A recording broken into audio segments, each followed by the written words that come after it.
大家好，我也有一个新的产品来自美国上吧，这个叫做 SB1023，我们做一个开箱介绍。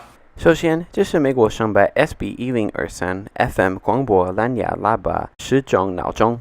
对，没错，这个不仅是蓝牙喇叭，而且是闹钟，还有很多放音乐的方法。我们先打开盒子，看看里面附赠什么配件。第一件事就是美国上吧的说明书，我们把它放旁边一下，以后一定会用到哦。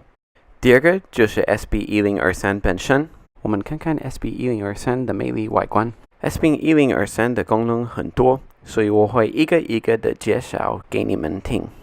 最下面是 3.5mm aux 音源线，还有 Micro USB 充电线。我们先回到后面，打开 SB1023，先按左边的多功能按钮。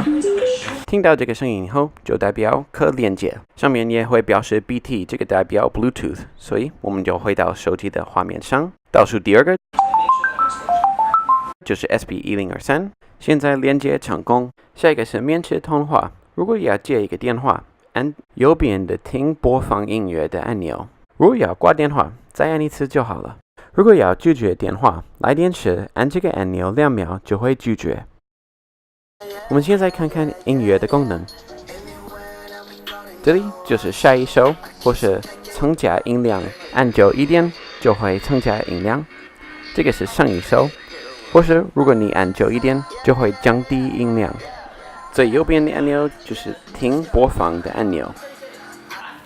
如果没有蓝牙的选择，你们也可以用 USB 来听音乐。先把 USB 插入好，再来按左边的多功能按钮，直到你有这个 USB 的显示。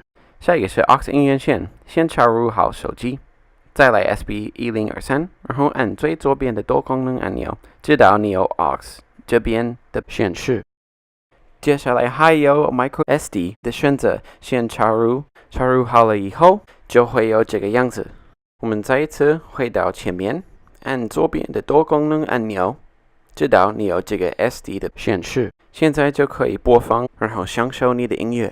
下一个是 FM 广播蓝牙，按左边的多功能按钮一次，按下一首或是上一首的按钮，或是按右边的听播放音乐按钮来自动搜寻最清晰的 FM 频道。有这个功能太好了。